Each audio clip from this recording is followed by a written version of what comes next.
Hello friends, स्वागत है आपका रैपिड सक्सेस पॉइंट में। आज हम शिक्षा मनोविज्ञान के अंतर्गत लेके आए हैं थॉर्नडाइक का उद्दीपक अनुक्रिया सिद्धांत। अभी हमारे अधिगम के सिद्धांत चल रहे हैं। अधिगम का अध्ययन हम लोग लास्ट वीडियो में किया था और आज हमारा जो टॉपिक है वो है थॉर्नडाइक का उद्दीपक अनुक्रिया सिद्धांत, या इसे कह सकते हैं प्रयत्न एवं भूल सिद्धांत। ये भी आता है एग्जाम में कि प्रयत्न एवं भूल सिद्धांत किसका है, तो थॉर्नडाइक का ही है। उद्दीपक अनुक्रिया सिद्धांत भी थॉर्नडाइक का ही है। इनके नाम में परिवर्तन है लेकिन सिद्धांत दोनों ही थॉर्नडाइक के ही है। ठीक है मित्रों, चर्चा करते हैं इस पे कि थॉर्नडाइक का सिद्धांत क्या कहता है, इन्होंने किस पे अपने प्रयोग किए थे, किन जानवरों पर, और इन प्रयोगों का शिक्षा में कैसे महत्वपूर्ण योगदान हो सकता है। ठीक है, ये शिक्षा में कैसे उपयोगी हैं और इनको पढ़ने का मतलब क्या है, इन्हें जो शिक्षक हैं वो क्यों पढ़ते हैं। शिक्षा मनोविज्ञान के अंतर्गत जानवरों के जो भी प्रयोग किए गए हैं सीखने से संबंधित, तो इनका अध्ययन क्यों आवश्यक है, ये भी हम जानेंगे इस वीडियो में। ठीक है मित्रों, जब पढ़ना शुरू करते हैं लेकिन उसके पहले एक जानकारी आपको देते हैं कि यदि आप हमारे चैनल पर जुड़ेंगे तो आपको यूजीसी नेट सहायक आचार्य प्रवक्ता, टेट, सीटेट, एमएड, बीएड और डीएलएड, इन तीनों की इन सभी तीनों नहीं, ये सारे ही जितने भी हमारे प्रोग्राम हैं एजुकेशन से रिलेटेड हो या फिर कंपटीशन से रिलेटेड हो, इनके सारे वीडियोस आपको हमारे प्लेलिस्ट पे मिल जाएंगे, या फिर आप हमारे टेलीग्राम चैनल पे जुड़ के सारे वीडियो वहाँ पे प्राप्त कर सकते हैं, जिसका लिंक है SSDYA। ठीक है मित्रों, तो ये सारी चीज़ें आपको एक ही जगह पे मिल रही हैं। एक पेपर हमारा कंप्लीट हो चुका है, भारतीय शिक्षा का विकास, ये हमारा शिक्षा मनोविज्ञान का पेपर चल रहा है और इसको भी अब लगभग हम 10-15 दिन में कंप्लीट कर देंगे। फिर हम फिलॉसफी वाले पेपर पे आएंगे। तो आप लगातार हमारे चैनल से जुड़ के अपनी प्रिपरेशन ठीक से कर सकते हैं। ऑब्जेक्टिव क्वेश्चन भी हम सॉल्व कराने की स्थिति में हैं, आपको ऑब्जेक्टिव क्वेश्चन भी उपलब्ध कराएंगे। तो आप हमारे चैनल से जुड़ के सारे वीडियोस एक जगह पे प्राप्त कर सकते हैं शिक्षा साथ से जुड़े हुए।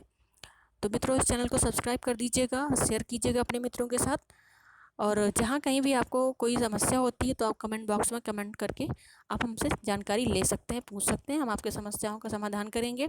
और अगर आप कहीं पर भी कुछ भी आपको लगता है कि ये जानकारी भी इस वीडियो में होनी चाहिए तो आप हमें बताइएगा, हम उसे सुधार करने की कोशिश करेंगे। ठीक है मित्रों, चलिए पढ़ना शुरू करते हैं। थॉर्नडाइक का उद्दीपक अनुक्रिया सिद्धांत। तो क्या है थॉर्नडाइक का उद्दीपक अनुक्रिया सिद्धांत? ठीक है, तो अमेरिकी मनोवैज्ञानिक थॉर्नडाइक कहाँ के वैज्ञानिक हैं? अमेरिका के। ठीक है, तो ये ध्यान रखना है। तो ये भी क्योंकि पूछ लेता है कभी कभी कि थॉर्नडाइक आ गया, ये कई मनोवैज्ञानिकों के दे देते हैं और उनका संबंध किस देश से है, मैच कराने के लिए भी आ सकता है, या फिर अब कभी कभी हो जाता है कि वन लाइनर क्वेश्चन भी आ जाता है, तो उसमें से आंसर देना होता है कि कहाँ से इसका संबंध, इनका संबंध कहाँ से, स्वीडन से है, अमेरिका से है, ब्रिटेन से, इंग्लैंड से। ठीक है, तो इसमें से जो थॉर्नडाइक का संबंध है वो कहाँ से है? अमेरिका से। ठीक है, ये अमेरिकी मनोवैज्ञानिक हैं। इन्होंने सीखने की प्रक्रिया के स्वरूप को समझने के लिए, इन्होंने सीखने की जो प्रक्रिया होती, सीखना कैसे होता है, प्रोसेस, हमने आपको अधिगम वाले चैप्टर में जब पढ़ाया था तो क्या बताया था कि अधिगम क्या है? प्रक्रिया और परिणाम, इसके दो रूप हैं। जब हम अधिगम का अध्ययन करेंगे तो क्या जानेंगे कि अधिगम दो प्रकार से, इसके दो रूप हैं। पहला है प्रक्रिया के रूप में, दूसरा है परिणाम के रूप में।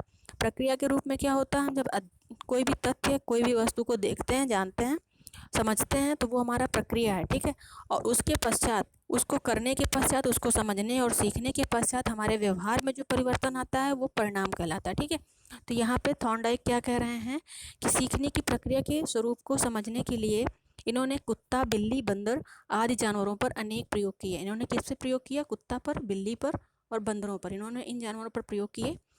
और फिर बिल्ली पर किया गया, इनका प्रयोग बहुत महत्वपूर्ण है। जो एजुकेशन में हम लोग अध्ययन करते हैं तो इनके बिल्ली का एक प्रयोग है, उसको हम लोग अध्ययन करते हैं। तो इन बिल्ली का प्रयोग क्या था? इन्होंने भूखी बिल्ली को एक पिंजरे में बंद कर दिया जिसका दरवाजा एक खटके से खुलता था। तो पिंजरा बनवाया इन्होंने एक लकड़ी का और उसमें एक ऐसा खटका लगाया कि जिससे कि दरवाज़ा ऊपर खुल जाता था।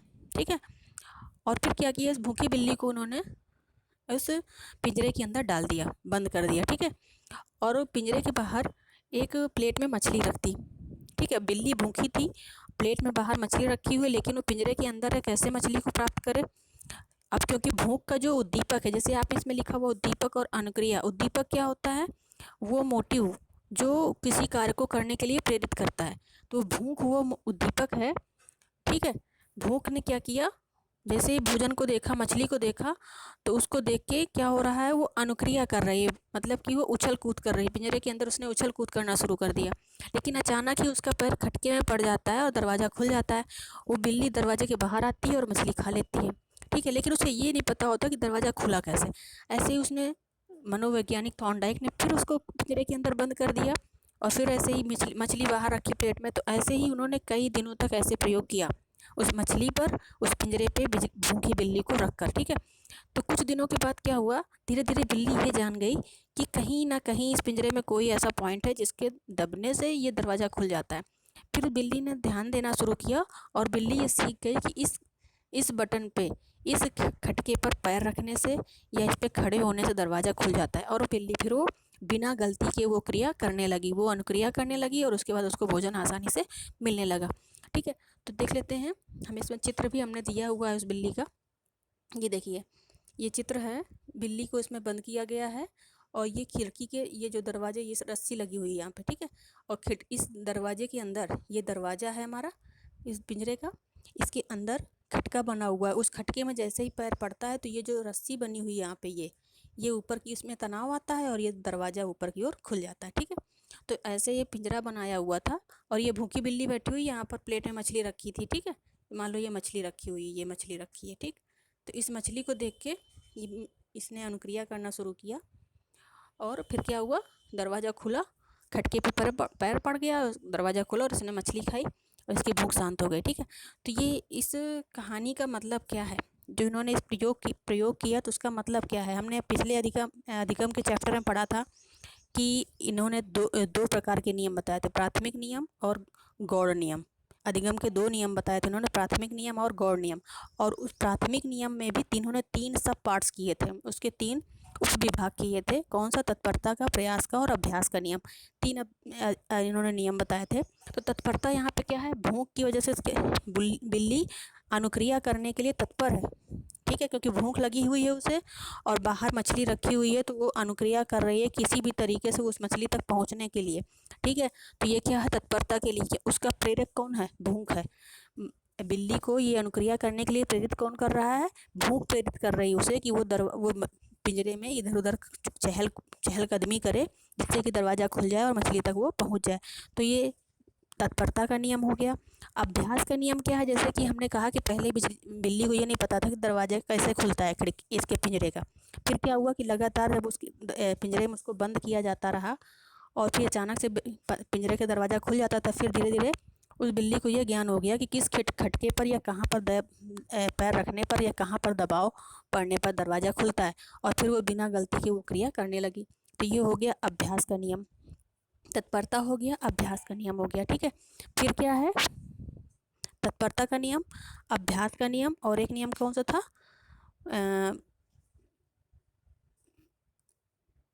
तीसरा था प्रभाव का नियम, ठीक है। तीसरा कौन सा था, प्रभाव का नियम, ठीक है। तो प्रभाव क्या है, अगर बिल्ली ये अनुक्रिया करती है तो उसकी भूख शांत हो सकती है। उसको पता है कि जैसे ही दरवाज़ा खुलेगा वो बाहर जाएगी, उसको मछली मिलेगी, मछली खाएगी तो उसकी भूख शांत हो जाएगी। उसको पता है भूख को शांत करने के लिए दरवाज़ा खुलना बहुत आवश्यक है। तो उसको इस प्रभाव का पता है कि जैसे ही वो दरवाज़ा खोल के बाहर जाएगी तो उसे स्वादिष्ट मछली मिलेगी, ठीक है। तो ये कार्य भी, ये प्रभाव भी उसे क्रिया करने के लिए प्रेरित करता है। तो ये यहाँ पे इतनी बात समझ में आ गई आपको कि थॉर्नडाइक का उद्दीपक अनुक्रिया क्या है। उद्दीपक यानी कि मोटिव, जो उसे कार्य करने के लिए प्रेरित कर रहा है, यानी कि जो भूख है और जो बाहर रखी हुई मछली है, ये बिल्ली क्या कर रही है, कार्य करने के लिए प्रेरित कर रही है, और उसके लिए वो अनुक्रिया करती है, यानी कि इधर उधर चहलकदमी करती है। और उसके पश्चात जब दरवाज़ा खुलता है तो उसकी भूख शांत हो जाती है, मछली उसको प्राप्त हो जाती है। तो ये है उद्दीपक और अनुक्रिया सिद्धांत, यानी कि किसी कार्य को करने के लिए किसी उद्दीपक का होना आवश्यक है, और उद्दीपक के प्रति अनुक्रिया का होना आवश्यक है, यानी कि उद्दीपक और अनुक्रिया में संबंध होना परम आवश्यक है, तभी वो कार्य पूर्ण होगा। आगे देख लेते हैं क्या है, इस सिद्धांत के निष्कर्ष क्या हैं, इन पे देख लेते हैं, ज़रा निगाह डालते हैं। तो पहला निष्कर्ष क्या है, सीखने के लिए पहली आवश्यकता होती है निश्चित उद्देश्य की। सीखने के लिए यदि हम कोई कार्य सीखना चाहते हैं तो हमारे पास उद्देश्य स्पष्ट होना चाहिए कि वो कार्य हम क्यों सीखना चाहते हैं, ठीक है। इस उद्देश्य को हमें अच्छी तरीके से पता होना चाहिए कि हमारे सीखने का उद्देश्य क्या है, जो कार्य हम करने जा रहे हैं जो कुछ हम पढ़ने जा रहे हैं, जो क्रियाएं हम करने जा रहे हैं, कोई भी क्रिया हो, कोई व्यवहार हो या कोई भी सीखने की क्रिया हो, तो हमें ये पता होना चाहिए कि इसको हम कर क्यों रहे हैं। क्यों करके जब प्रश्न करते हैं तो हमें उद्देश्य पता चल जाता है। ठीक है, तो सीखने के लिए पहली आवश्यकता क्या है? निश्चित उद्देश्य की का ज्ञान। दूसरा है उद्देश्य के पीछे प्रेरक या अभिप्रेरक होता है। कोई भी उद्देश्य हो तो उस उद्देश्य को करने के लिए, उस उद्देश्य तक प्राप्त करने के लिए कोई ना कोई प्रेरक अवश्य होता है। जैसे कि बिल्ली का उद्देश्य क्या था? भूख को शांत करना। ठीक है, और प्रेरक और अभिप्रेरक क्या था? मछली। ठीक है, प्रेरक कौन था? मछली। उद्देश्य की प्राप्ति के लिए उद्दीपक होना आवश्यक है। उद्दीपक यानी कि जैसे कि किसी कार्य को करने के लिए, हाँ, यहाँ पे उद्देश्य को प्राप्त करने के लिए प्रेरक या अभिप्रेरक यानी कि भूख का होना। जैसे कोई कार्य हम कर रहे हैं तो हमें ये पता होना चाहिए कि हम ये कार्य क्यों करने जा रहे हैं, ये उद्देश्य पता होना चाहिए। फिर हम उद्देश्य को प्राप्त करने के लिए हमारे पास कोई कारण होना चाहिए। तो कारण क्या है? जैसे बिल्ली का कारण क्या था? उस कार्य को भूख को शांत करने के लिए, क्योंकि उसको भूख लगी थी। ठीक है, फिर उद्देश्य की प्राप्ति के लिए उद्दीपक होना आवश्यक है। तो उद्दीपक वो होता है जो तुम्हारे उद्देश्य को प्राप्त करने के लिए तुम्हें लगातार सक्रिय बनाए रखता है। ठीक है, तो जैसे मछली तक पहुंचने के लिए, भूख को शांत करने के लिए कौन प्रेरक यहाँ उद्दीपक का कार्य कर रहा है? स्वयं मछली। मछली बाहर रखी हुई है और भूख लगी हुई है, तो बिल्ली क्या करती है? अंदर ही, पिंजरे के अंदर ही क्या करती है? क्रिया करती है, यानी इधर उधर चहलकदमी करती है। फिर है उद्देश्य की प्राप्ति के लिए अनुक्रिया आवश्यक है। अनुक्रिया क्या है? यानी कि वो प्रयास, वो प्रयत्न, ठीक है, जिससे कि हमारे उद्देश्य की प्राप्ति हो जाए, तो वो आवश्यक है। उद्देश्य की प्राप्ति के लिए अनुक्रिया यानी कि उस उद्देश्य की प्राप्ति के लिए किया गया सार्थक प्रयत्न आवश्यक है। ठीक है, तो ये 4 पॉइंट हो गए निष्कर्ष के तौर पे। आइए देख लेते हैं सिद्धांत की प्रमुख विशेषताएं क्या है। इस सिद्धांत की विशेषता क्या है? ये सिद्धांत संबंधवाद का समर्थक है। ये सिद्धांत किसका समर्थक है? संबंधवाद का समर्थक है। इसमें सीखने के लिए उद्देश्य को आवश्यक माना गया है।